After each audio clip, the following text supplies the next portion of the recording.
Is this thing on? Are we on? Is the camera on? Oh, welcome to TASA.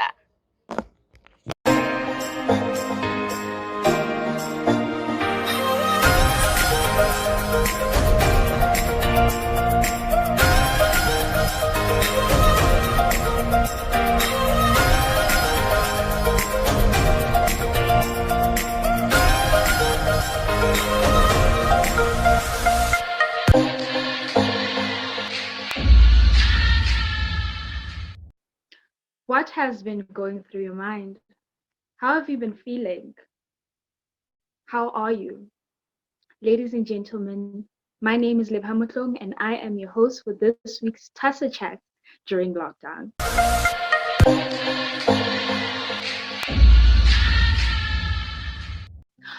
On today's episode, we will be tackling mental health. But firstly, what is mental health? Mental health is your overall well-being of cognitive behavior, emotional well-being, and of course, your physical well-being. It is how you think, how you feel, and it impacts how you are physically. Why is mental health important?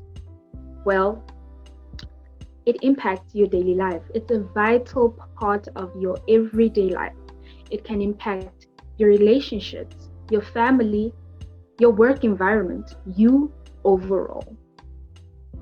So what is mental health to me? Well, the dictionary definition is, let us look at that, is the level of psychological well-being and the absence of mental illness. There's 7 stages. Just to mention a few, we have anxiety and depression, your mood swing, your trauma, your eating and sleeping, your substance abuse, and your personal behavior. In most cases, once a person starts mentioning mental health, it's a matter of, no, this one is crazy, this one has a loose screw, this one has just lost it, or it's a taboo, You go to your parents and it's a matter of, no, you're just lazy. No, you don't want to do that. Okay, it's fine, pray. It's not a bad thing, but how do we handle that?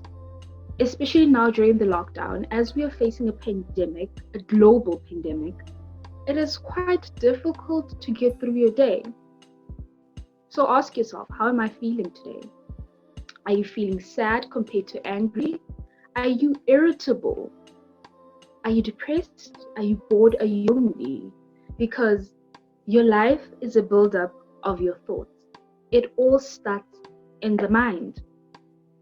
So you need to take care of how you think as a person. Mental health is linked with how you are spiritually. I say, if there's chaos in your spirit, then there's chaos in your mind. A lot of times, how you process your thoughts becomes a bit chaotic because there's chaos in your spirit. As spiritual beings, that is normal.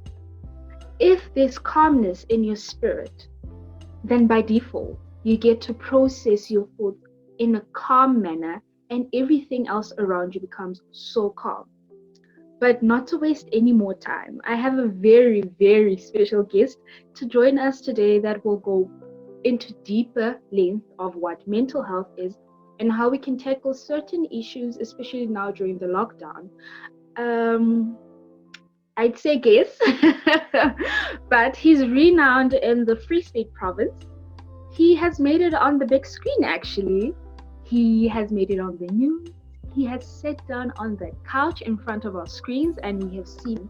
He is the founder and spokesperson of The Next Chapter, Mental Health Advocacy, and the co-founder of Machaieie. He is an LLB student at the University of the Free State. We kind of wonder, how does mental health and law and how do these things come together? Because we all know that liars are lawyers. Lawyers are liars. Liars are lawyers. Lawyer, liar, yola. But not to waste any more time. Ladies and gentlemen, let us welcome our guest today, Tshepang Mahlatsi, Lawrence. Thank you so much. Every time when I get to invite it, or every time when I get to speak somewhere, the most difficult thing is to sit and to listen to your bio, or when someone reads your bio, because you're not sure as to whether do I react or what do I say. But now, what is more important in that few seconds when a person is reading your bio, your mind actually takes you through the process or stages as to when a person says to me, you are the founder of Next Chapter. How does that make you feel? When a person says, oh, what is the story behind Next Chapter? Why do you thought maybe, or rather you thought it's important that you talk or you spend most of your time on mental health? When a person says your bio and they say that now you're doing LLB and you're like, I wish they could make mention of the fact that now being at the university is difficult, school is hard. When you make mention that I'm doing LLB, you need to make mention, I wish sometimes that they make mention that now sometimes people pass, sometimes people fail, sometimes people don't have funding, but they're still at the university. When you make mention also of the fact that now, yes, he has been in our big screens, he's been on your Morning Live, your Real Talk, you make mention of all those things. I wish sometimes you can explain, or a person who's reading my bio can explain to the listeners that now this person actually, when he's going or he's doing these interviews, he's scared, he's anxious, he's feeling some type of way. The reason why I'm trying to bring different emotions of what happens when my bio is read, I'm trying to bring a picture of how mental health plays a role in our day-to-day running of lives. And also sometimes we might not be aware that now certain things do affect our mental health. But what is more important, of course, when you started your, or when you introduced to the conversation, you made mention that now mental health, it refers to a state of mental or psychological well-being, how one engages with one another, how one gets through the day. And you made something that is very important, that now it is during lockdown and sometimes people find it very difficult to actually complete some of the tasks that they do. I mean, some people at some point wake up and be like, this is what I'm going to do. They have a to-do list. But now the question is, what then happens throughout the day? What stops you from completing those tasks? What about those tasks that makes you feel uncomfortable or not want to do them at all? What about your environment that makes you not want to participate in certain things? These are the things that I will be touching on. And also, this was just to say, thank you to everyone who joined the conversation. And also, thank you to TASA for inviting me to be part of this conversation. I get happy and excited most of the time when the churches are at the center of engaging on the psychological well-being, because you made mention also of the very important and crucial point that when your psychological well-being is not in a good standing, there's a chaos, or rather when there's a chaos in your spirit, your mental health is affected. Of course, that I can leave the conversation to your pastors, to your spiritual leaders. But what is more important is understanding that now mental health takes us through various levels of our lives. You make mention of your relationship with your family. Mental health plays a role there. Your relationship with your partner, mental health plays a role there. Your relationship with God, mental health also finds expression in there, because now sometimes when things don't happen the way we want them to happen, we find ourselves anxious, mad, angry, having all sorts of feelings. But now, firstly, let's talk about one thing about the importance of mental health. Of course, mental health gives us an opportunity to be a wholesome human being. It gives you an opportunity to engage on the day-to-day running of life. But sometimes we are unfortunately unable to complete certain tasks, not because we cannot finish them or not because we cannot do them, or rather it is because sometimes some of the tasks makes us feel overwhelmed. For 2 seconds, let me take through the planners of the people who are planning this conversation. What is happening in their minds currently is that, is this person going to make sure or deliver the quality that we expect because we have people here? Now that view being anxious, and it is normal, but now it becomes now an issue when we move from mental health to ill mental health. When we now talk about mental illnesses, there's a difference between mental health, which is your day-to-day running of engaging of activities, but there's also the difference when you now cannot run, or rather cannot live a normal life because now your stress, your burnout, your anxiety, they're taking over your life. Now, TASA is a student society. Now, it is important that now, Tshepang, you make mention of the fact that now we have students. Some are studying with bursaries, some are studying with their parents are paying for them. Some are saying, NSFAS was supposed to pay for me. I don't know what is happening. Some are saying, I cannot afford not to complete this academic year because the only bursary, or rather the contract that I have with my bursary was just for this year. How does that make you feel? How does your academics, when it's your test or exam month, how does that make you feel or react, as the host did mention earlier on, that now when you engage, or mental health determines how you engage with other people on day-to-day running? It is important, ladies and gentlemen, that we look after our psychological well-being. There's this saying that has been said loosely that says that now you cannot be saying you take care of your physical well-being and you neglect your mental well-being. Why? Simple question will then now be, it's easier for me to go to the gym and run, but it's difficult for me to sit and confront myself and my mental well-being before it gets to my mental, or rather before it gets to my mental illness. So now, Tsepang, as you're speaking now, you're going to make mention of the fact that now, what makes it a taboo, as our co-host did mention earlier on when she introduced the conversation, said that now it is difficult for people to talk about mental health. Yes, there are factors that plays a role in the decision, or rather that makes people want to hide behind the closed curtains of their mental health.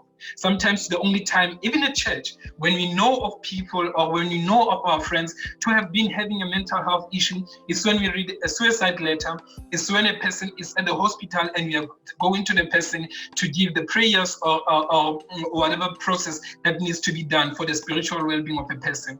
I made a point also, as I'm engaging on the issue of stigma, that now, besides religion also, we also have the issue, let me talk to gentlemen, what makes men not want to talk about mental health? We also need to look at the fact that now there's an issue with masculinity. I cannot talk about my mental health. I am the breadwinner at home. Imagine me as a father of the house telling my wife, telling my sister, telling my close relative that I have mental health. How are they going to look at me tomorrow? That's one, self-inflicted stigma. We put ourselves in a position that says, I don't need help now. I cannot talk about my mental health now. Let's talk about culture.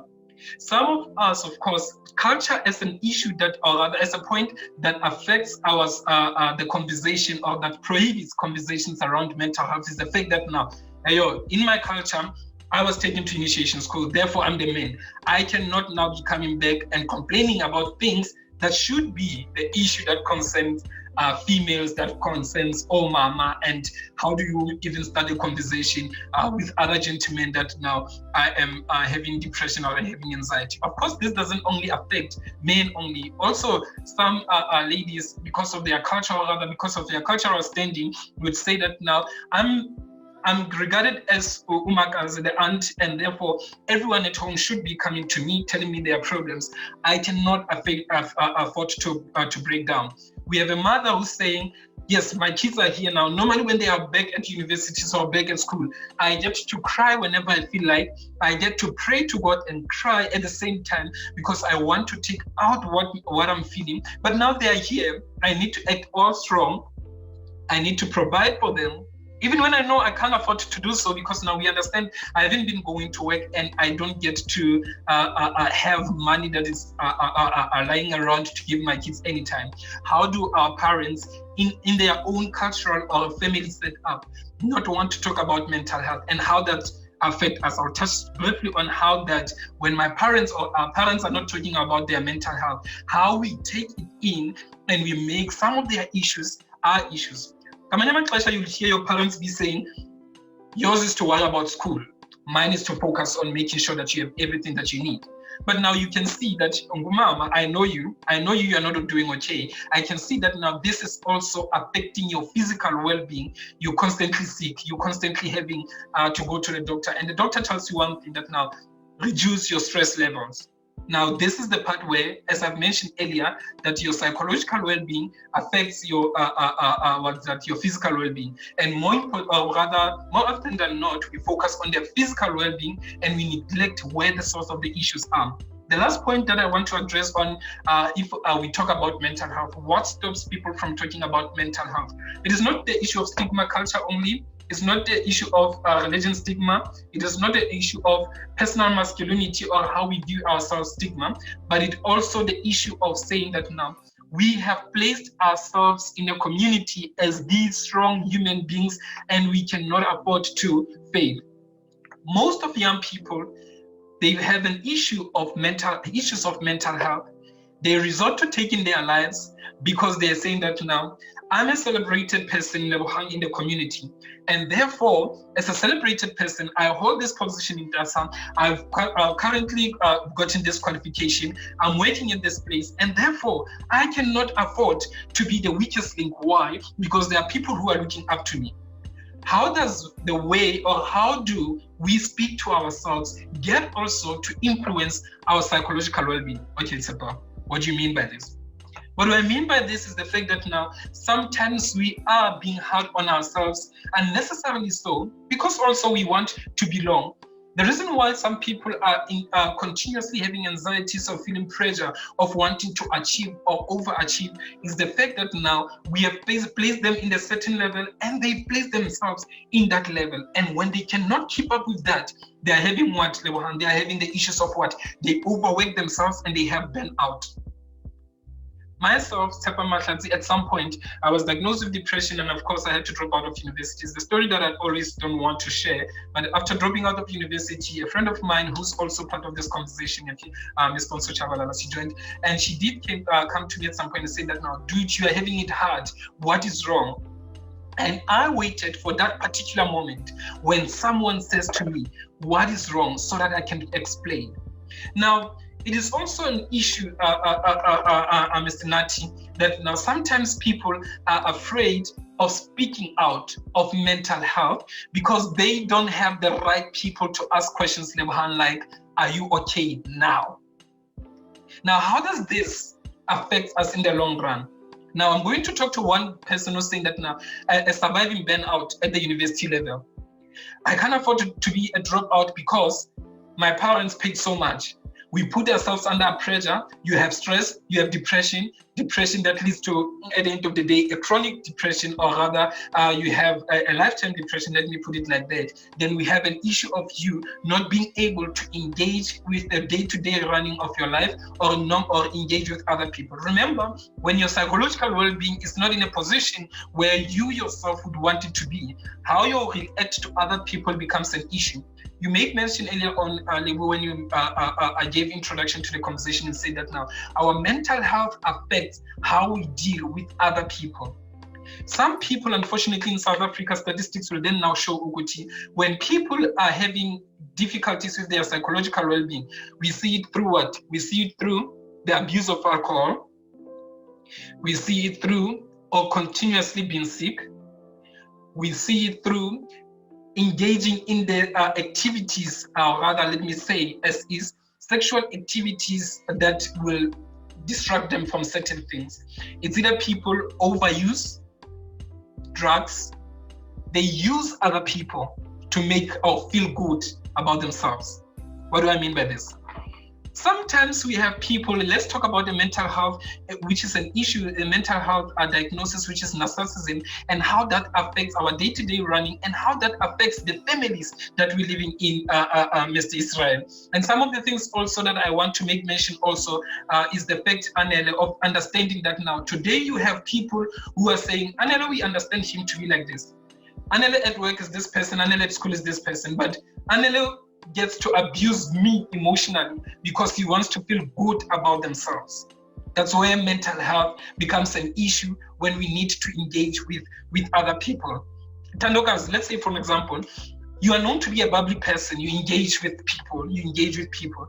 But now there are people who say, when you engage with Thandokazi, I know you cannot say 1, 2, 3, 4, 5, because sometimes I feel like Thandokazi doesn't want me to talk to her in that manner. That's how our psychological well-being shows expression to other people. Today you are happy, yes, Thandokazi is around, let's be excited, let's be happy she's around. But now Thandokazi, when she's with Onasi people, example, or when she's with Oayonela, she acts in a particular way.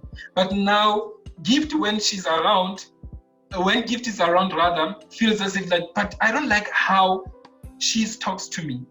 Sometimes mental health shows expression, gift in a way that we engage with people on day to day. I'm a bubbly when I'm with gift. I'm rude towards Nasipi. And that says there's a need for us to question, why is this person like this?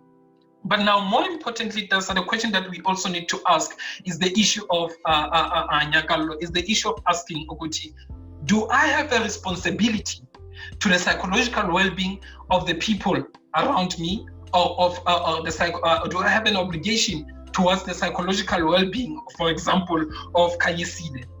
I know Kanyisile is my churchmate. Beyond that, I have no responsibility. Is this how it's supposed to be?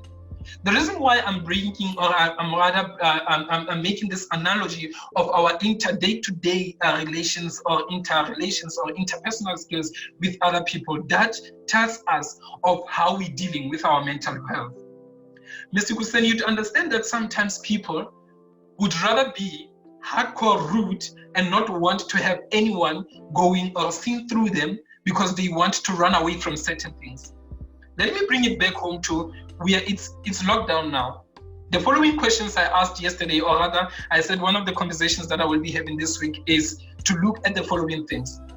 I want us to look and imagine a mother who says, the only relationship I have with my kids is when they come during weekends or when they come during school holidays, but now I cannot deal with the issue of having them every day. How do kids feel when their parents feel like that? I want us to look or reflect as a person who's saying, hey, I'm not used to be having people telling me what to do and what not to do things. What then we do, I'd rather be in my room every day. There's a person who's saying, or rather as we engage in our gift, there's a person who's saying, for example, at home they are prepared to misunderstand me.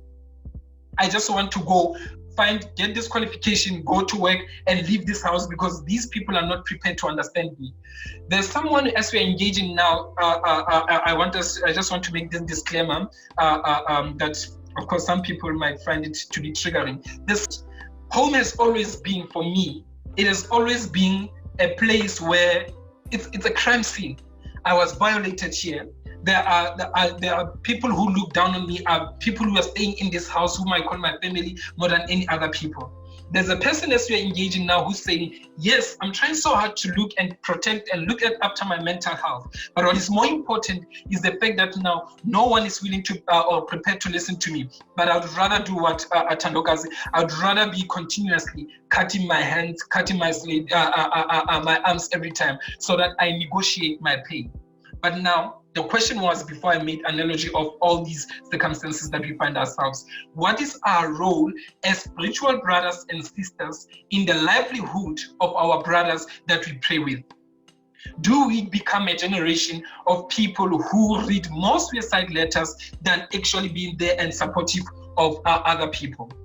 There's a point that I also want to make also when we live from how self-imposed stigma affects the engagement that we have with other people and how we engage or how people engage with us at the end of the day get to affect ourselves and those around us. But now, the most dangerous thing about ill mental health that I would love to make mention is the following. One, when you don't give yourself an opportunity to understand your mental health, you run a risk of making it to the statistics. The statistics says now during COVID-19, South African Depression and Anxiety Group, they are saying they're having 100% spikes of calls of people who are saying, I'm suffocating, I need help.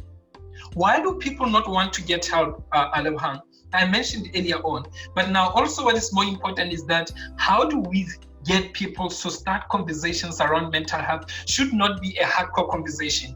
Mr. Israel, it will be the issue of saying, how do I take my son through the conversation of mental health? I'm not going to go directly to him and say, boy was an issue, girl was an issue. But rather I will be asking, as your father, as your brother, how do I support you from here, moving on? By so doing, Mr. Israel, you are creating an environment that says, yes, we can start this conversation. I was having Mr. Mloy, for example, saying that now I have my 2 babies with me who are watching this conversation. But now, when do I get to say, Daddy, I don't like it when I'm watching a certain channel and you don't say to me, can I please watch the news? But you say, you're going to change the channel. how we engage with people we live with day in and day out will also influence us on how they react or how they open up, Mr. Sipeta, to the issues of surrounding their psychological well-being. Sometimes as young people, we have these conversations around ourselves and saying that now mental health matters. On social media, we are advocates. I'm an advocate for mental health. But now when your friend, Ayonela, says to you, I'm going through the most, the first suggestion that you make, Gift, will be saying, let's go out for a young drink. Sometimes people want us to engage, listen, because before we even listen, May, it will be the issue of saying, let me first check. Constance, how much do you have? I'll just check unasi P, Mpho, Thandokazi, unasi Lebu. Then we get some few cents, then we go drink it off. That's how we young people deal with mental health. And sometimes, unfortunately, that's not the right way to go about it. But in closure, let's quickly go to the last point of saying that now. Yes, university level, I've just graduated. I'm not sure if I'm going to be employed. I've graduated 2 years ago. I'm continuing with another qualification. This qualification now, I'm not doing it because I want to do this qualification, but I'm doing it because I don't want to deal with the issues of self-esteem, my self-esteem being stepped on by people I grew up with in the communities who are saying to me, Ayo, what was the point of going to university? Because now you amount to nothing, Siafana. Hey, we can all go sit at my friend together. Sometimes the environment is not prepared or ready to welcome us. That's when we resort to abusing substances. That's where we resort to engaging in activities that will lead us to deep into our mental well-being illnesses. But now, what not to do when you're having a mental health issue? If I was to ask people to raise their hands now, the first thing would be, how many of you have diagnosed themselves with mental illnesses, yet they've never seen the psychologist? There'll be quite a lot of people. Why? It's because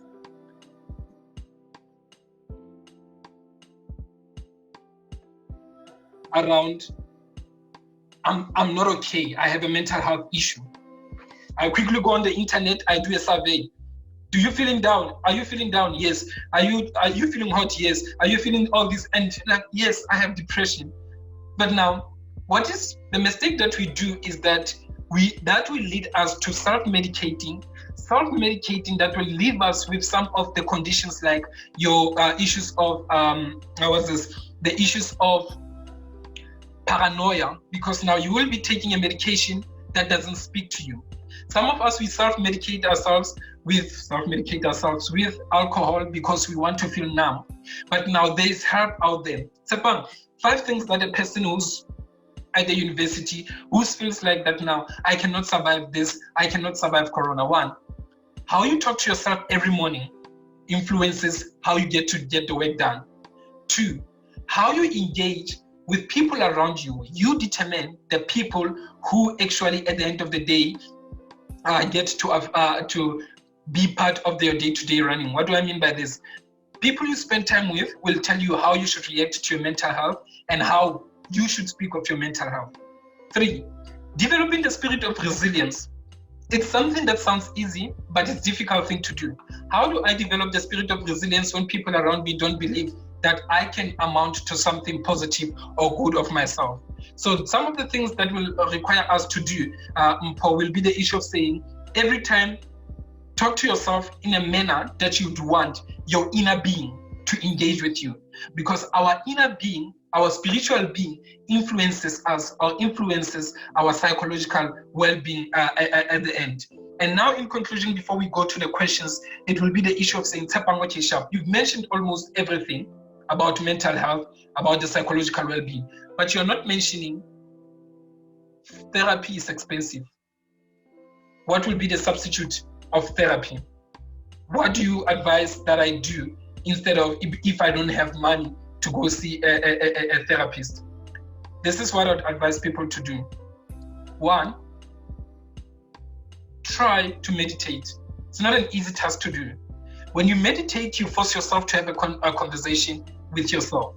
Now, I want to answer the question, that comes from Anele, that includes kindness and mental health. Kindness matters in mental health. How do you break it down?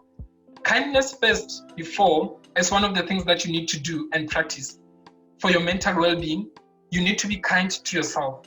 I made mention of the fact that now sometimes we are hard on ourselves. We want to overachieve. We want to set the goals ourselves that we think at the age of 25, I need to have 1, 2, 3, 4, 5 achieved. I'm 25. I thought at this time I would have been doing my articles, second year of articles. At this point, I would at least be having my apartment. But depression happened. Life happened. I had to drop out of university in 2016. And now I'm catching up with life. But now sometimes we want to catch up with life in the worst possible way, in a manner that now we rush ourselves to want to achieve certain things that we've never, at the pace that we are at, cannot be in a position to achieve. Not to say people cannot achieve things, but it becomes difficult for us to overwork ourselves to that point of being burnout. Some people are surviving burnout. They cannot sit and not work. They want to be continuously working. And that is a sign of saying, I'm running away from something. Just to summarize everything, is that mental health is very important. Mental health forces us to engage with ourselves, how we engage with ourselves in our environment. How to deal with our mental health during this lockdown. It's very important that we develop the spirit of resilience. And also, we understand that now it is social distancing. But social distancing doesn't mean you distance yourself from the loved ones. You close yourself in the room, because that, when you are alone in that dark space, it's easy for you to jump into depression without even you being aware of it. And also, what is more important is that try and to learn the ways of looking after your mental health, developing self-care, developing also the working habits that works for you. Sometimes some of us cannot survive the day-to-day running of life because we want to use the textbook approach to life, of which that is also not one of the things that we should be doing. Also, fourthly, don't medicate yourself, don't diagnose yourself. When you need help, do find help, because now when you misdiagnose yourself, you run a risk of dealing with an issue that is not actually an issue. And at the end of the day, you find yourself having gone to the point that I mentioned earlier of diagnosing yourself. Sometimes stress management techniques that are simple, the simple thing like breathing and other activities, they might distract you from thinking about other things. But now, when you want to meditate and relax, avoid social media, because what we consume from social media gets to affect our psychological well-being. And more importantly, take care of your psychological well-being the same way you will take care of your physical well-being. Where to get help? We have South African Depression and Anxiety Group. We have the clinics that are free. When you go to your clinic, you make mention that now I need help with a psychologist. There are social workers, government social workers that are there. Some of the issues of mental health stems not from their psychological well-being, but they stem more importantly from the environment that we find ourselves in. And some people are in abusive families. Do engage those people, advise them to say, yes, it affects your mental health, but you also need to go find help at the South African Police Services, or also find help at your social workers. And more importantly, to students, online learning has never been a thing. Some of us, we've never been exposed to this, but it forces us to look into the understanding of what works best for you. So thank you so much. I hope that we will be able to have fruitful engagement as I'm giving it back to you, Lebu.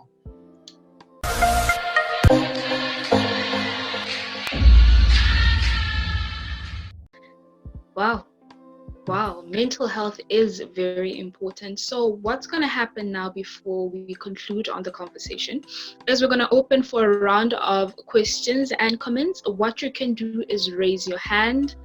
At the bottom of your screen, there's an option that says more, raise hand. Just chat your question and Tebang will answer it.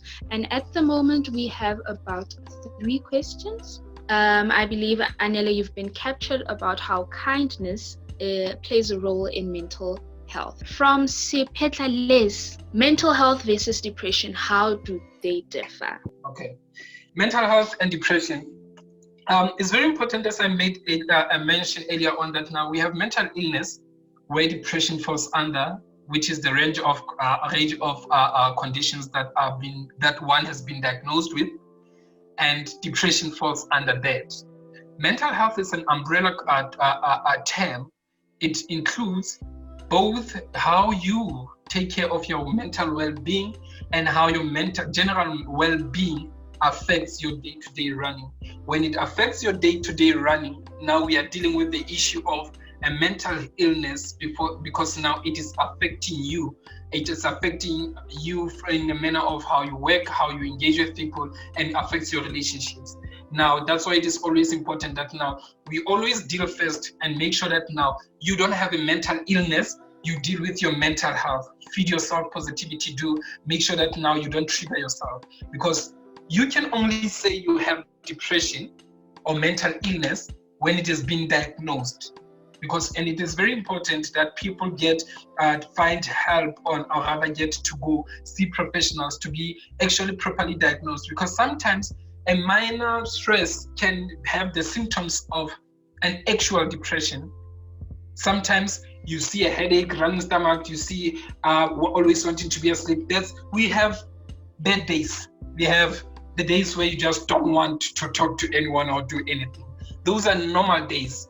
But now it becomes a mental illness, as the question is asked, when now a person is unable to deal with the day-to-day running.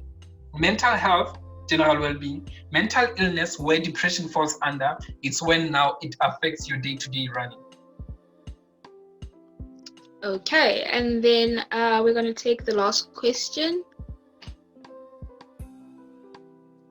Oh, okay, 2 last questions.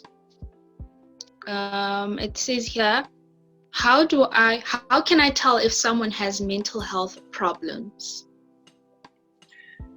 How do I tell? It's a very important question, because sometimes we want to use a textbook approach on people. What do I mean by this? I go through, let's say there's this book I use every day by Ngwenya. When I prepare my talks, it breaks down mental health in Black communities. And sometimes I look at a person and be like, I think you're having depression. I think you are struggling with 1, 2, 3, 4, 5. Now, we deprive people an opportunity to come out to us. Mental health also allows people an environment for a person to actually come out and say, hey, yo, this is what is happening. But also, when you can see the signs, that doesn't mean now you need to turn a blind eye. Okay, a person is no longer eating like they used to do. A person no longer wants to go out. A person is always wanting to be alone in their rooms. The person is now moody. They always are cheery. They do all weird things. Now you can identify. But the best way to approach or to start the conversation is starting the question on, are you okay? How do I help you?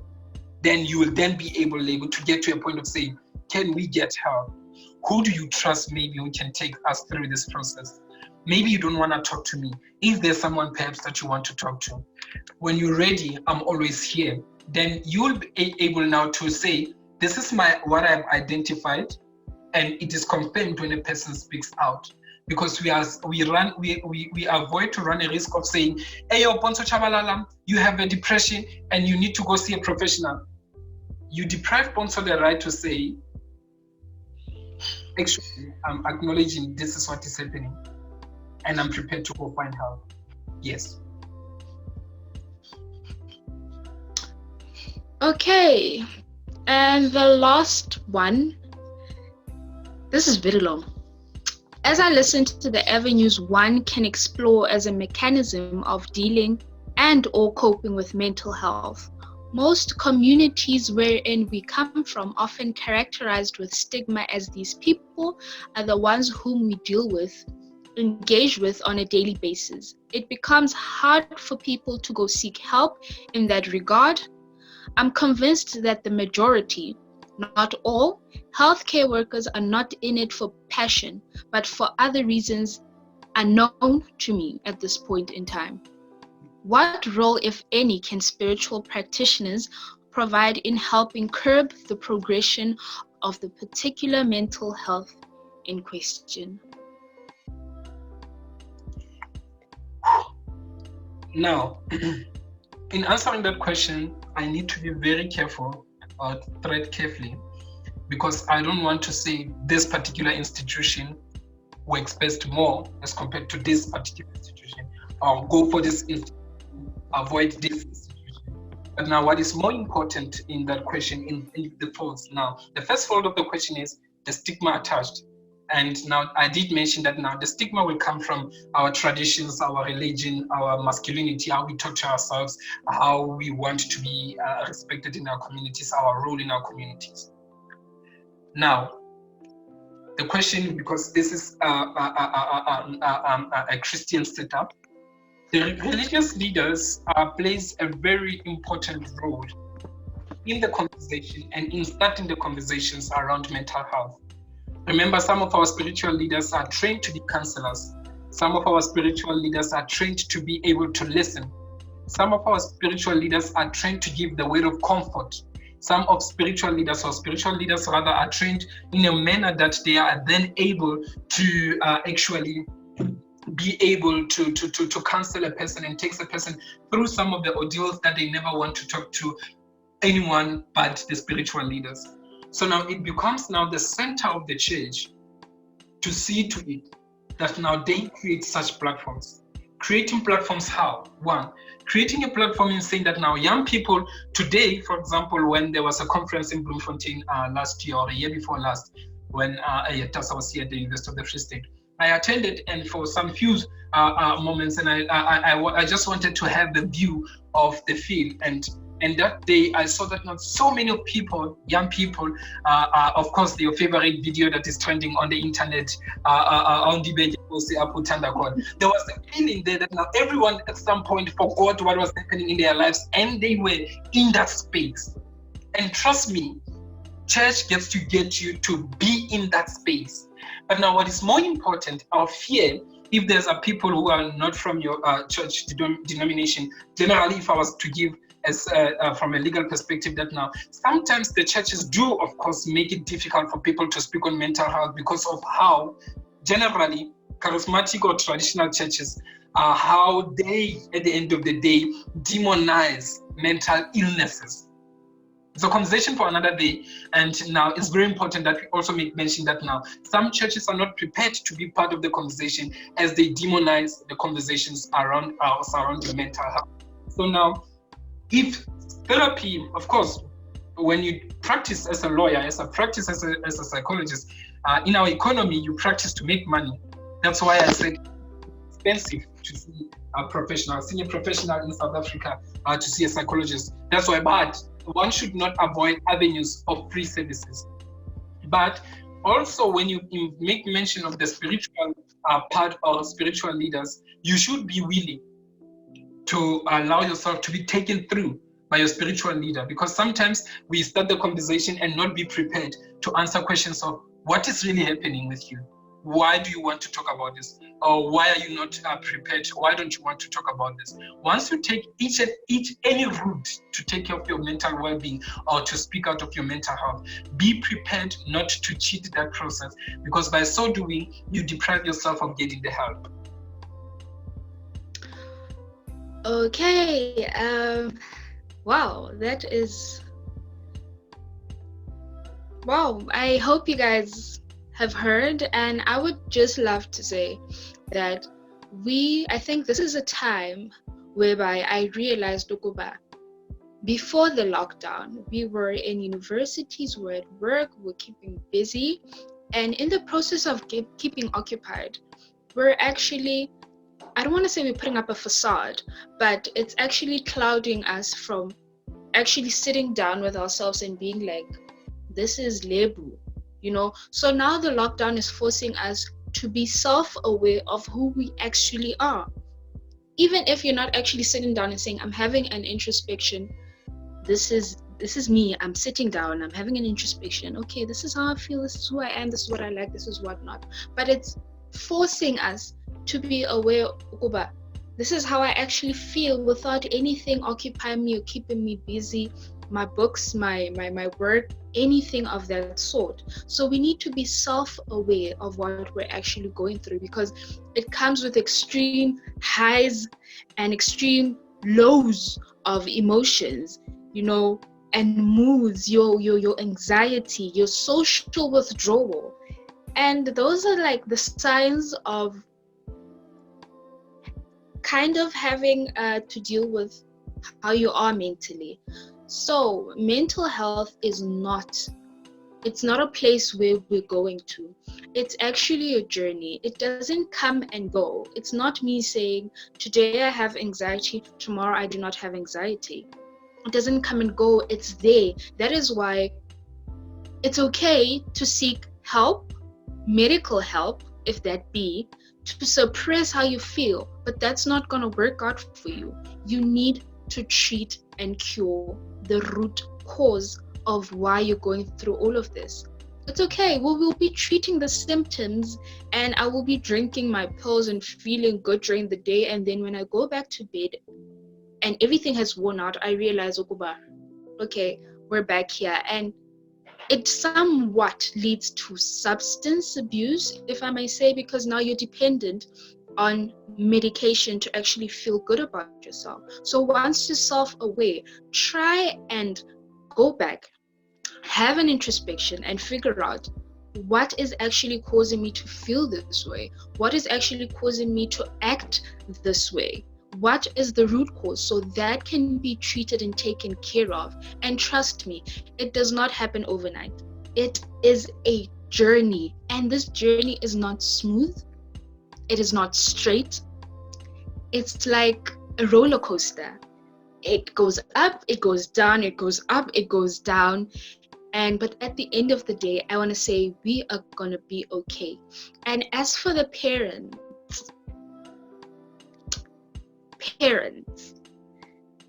like I said earlier, you can go to your parents and say, I think I have anxiety, I think I'm depressed, you're self-diagnosing, and they're going to be like, man, you are lazy. Just pray and take care of it. Yes, spirituality plays an essential and vital role in your mental health. But here's the thing. Here's how we can take care of that. Slowly introduce these conversations to your parents and make them understand. Don't let it be a back and forth. You're speaking, they're agreeing, they're disagreeing. You're like, no, you guys don't love me, you guys don't want to listen to me. Introduce it gradually to your parents. Make them your best friends. Be open to it. Be like, hello, mommy, hello, daddy. I've been feeling the lowest of lows. And I think maybe because I'm not yet as comfortable to talk about it with you or daddy or any of my siblings, I think I'd like to go see a psychologist. Because sometimes it becomes so much easier to talk to a stranger than to talk to a person that you're actually close to. And with that regard, I'd like to say this journey requires good support. You need to find yourself good support. Because that way, it's just, like Tepan said, it's a matter of when you're with the person, you kind of get to realize, this person does not speak as positively as they used to be. This person is acting a kind of way, their sleeping and eating patterns are kind of messed up at the moment. Something is not okay. Support the person. Let them be ready to say, this is what's what. Do not force them, because that way you're just putting them deeper in the hole that we're trying to get them out of. Let us stop making mental health a stigma or a taboo. And yes, listen to your mind, listen to your body, listen to yourself. You're a spiritual being. It never lies. So take a break. We don't want you to burn out. It is bad, very bad, because in most cases it's going to affect the rest of your life if you don't realize. But if you go that far to a burnout, wearing out, you're exhausted, you're in hospital, your life actually takes a 360 and you change. So what happens is, take a break, do something different, do something you love, do something that makes you happy. Because I know during this whole lockdown, I've been in the kitchen most of the time. I've been baking.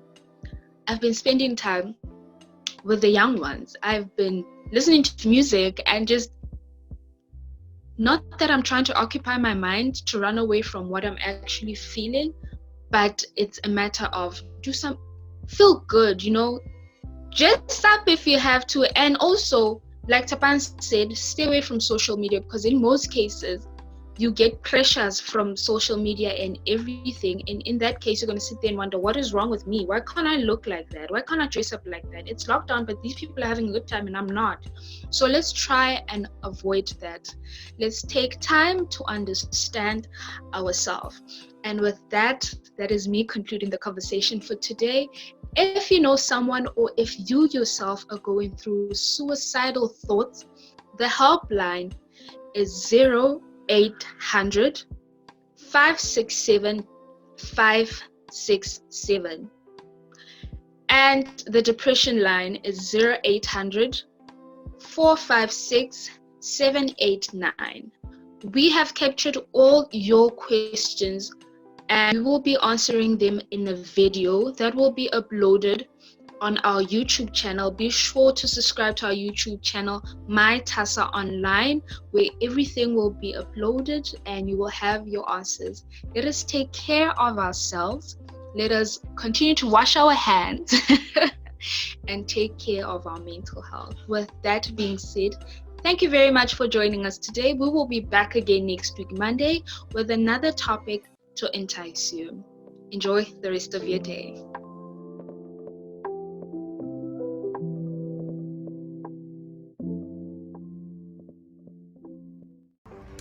Thank you for watching. Please be sure to check the description box below to find TASA in your province, and be sure to subscribe for more on us.